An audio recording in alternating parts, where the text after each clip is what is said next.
Welcome everyone. Today we'll have a tier list on the best team compositions and what are the units we can look towards to upgrading for the late game.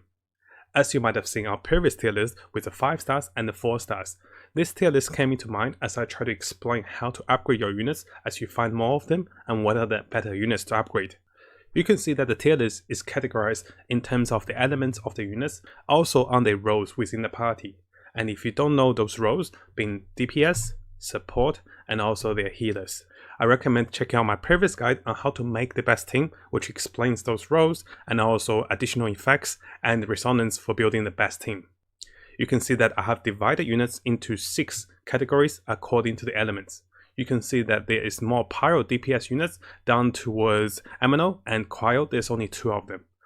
I have also ranked units from left to right. So this ranks the Luke as one of the best Pyro DPS in the game. And after that we have Klee, we have Xiaoling, we have Bennett. And similarly this follows for all of those units.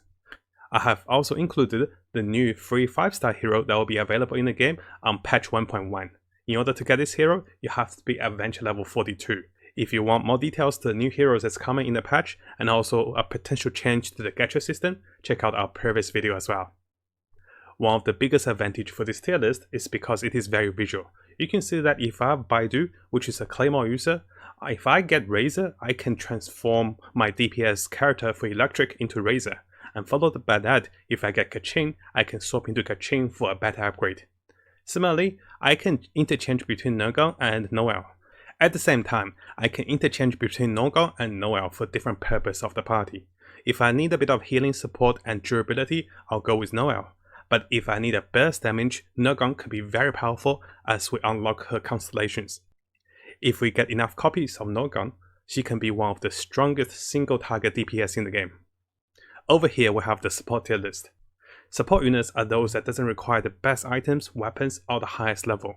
Their job is here to activate elemental synergy. For example, as long as we have a persistent effect of debuffing enemies with associative elements. As we pick a support unit, there are 2 things we should be aware of. Firstly, do they interact well with my DPS unit? For example, if my DPS unit is the Luke or maybe Xiaoling, I should be looking forward to a Hydro support, Electric, or maybe Cryo support. Followed by that, I can always use Animal support because that will enhance my Pyro damage. But after that, we should look towards for the elemental resonance for the party. If my DPS unit is a Pyro unit, I might go for another Pyro support just for the increased attack. And similarly, if my DPS unit is a Cryo unit, I might go for the increased critical chance by 15% when affected by Cryo. Having 2 units of the same element on the party also helps the regeneration of energy. For example, if I had Xiaoling as my main DPS unit, I will be looking at her energy cost of casting her ultimate. By having another Pyro unit on the party, they can also generate more Pyro energies for Xiaoling to cast her ultis faster. Knowing that there is 20-second cooldown, if we can regenerate 80 energy for Xiaoling within the time frame, she can cast again right after when her cooldown goes off CD. This effectively increases our damage output. Comparing the support tier list to the DPS tier list, you can see there are some crossover of characters. Sometimes you can even use characters like Venti or Jin on the DPS tier list. The biggest difference again is whether you invest the experience, the items, and the artifact onto your best unit. If your best unit is Venti or Jin, yes, they can become a DPS character. But if your second best unit are those units, then you should consider them as a support unit. A support unit doesn't stay on the field for too long.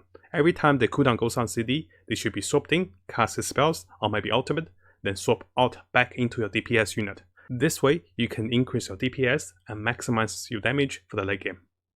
Most of the support units here are picked because of the consistency of debuffing enemies, but there is a small difference down over here with Amino. I believe Sockers is one of the best debuffers for continuous debuff. Also, the Wind Traveler over here and the Geo Traveler are okay for debuffers and support, but ideally, a lot of the other units does a better job for them. So it's okay to consider the Travelers as DPS or support depending your team's needs. Their advantage comes in their flexibility. If I need a Geo support, I can swap the element. If I need Amino support, I know which one to look. And as we're going to patch 1.1, it is likely we'll acquire another element for the Traveler. So this could be a Cryo, this could be Electric, we're not sure yet.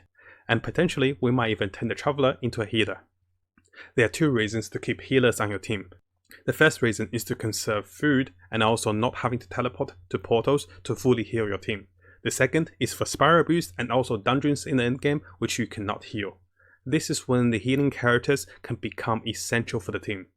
Currently, there are only 4 healer characters in the game.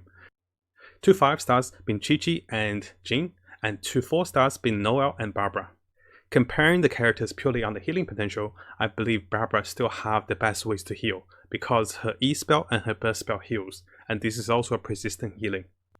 In comparison, Noni and Chi-Chi have a certain requirement to do damage to the enemy, and the more damage you deal, or maybe the faster you attack, the more healing you can do. As for Jin, she has a very strong burst heal with her ultimate.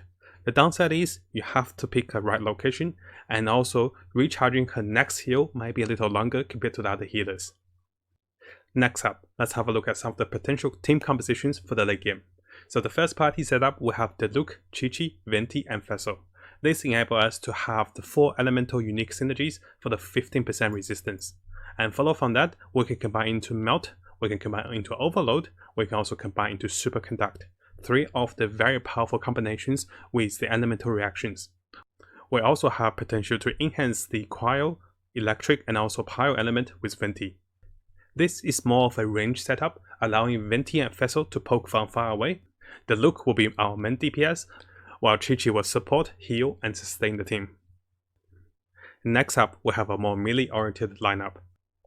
Over here, we're replacing Fesso with Kachin and also Venti with Jin. This really focuses on physical melee damage, while having a greater burst of healing and DPS with Jin as she casts ultimate.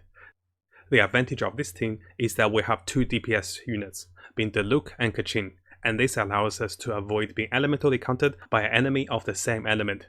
For example, Diluc against the Fire Flower Ward Boss, and also Kachin against the Electric Hydrosis. Now you might say those are a lot of 5-star units which most people wouldn't be able to find. This is why I also prepared an endgame party with the 4 stars we have.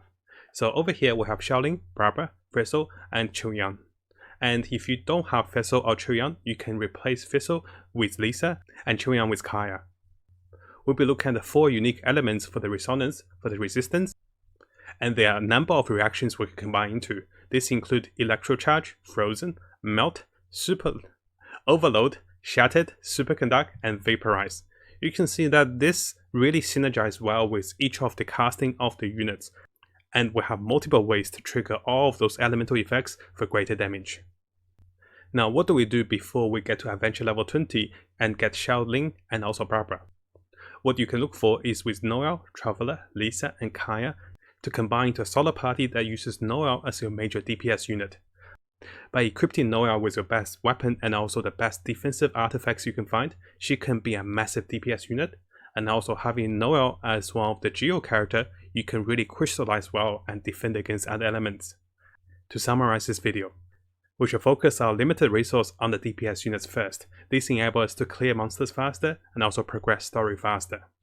Followed by that, there is no need to heavily invest in a support unit until you decide to change the support unit into a DPS unit. And lastly, it is not necessary to have a healer all the time, but if you find yourself having difficulty with dungeons and spiral abuse, and also start to run out of food, you could consider adding a healer to your team. Now, if you found this video helpful, make sure you subscribe and also click the little bell for more videos like this to come. As always, I wish you guys best of luck in Genshin and also have a great time exploring this beautiful world. I'll see you guys next time. Take care everyone.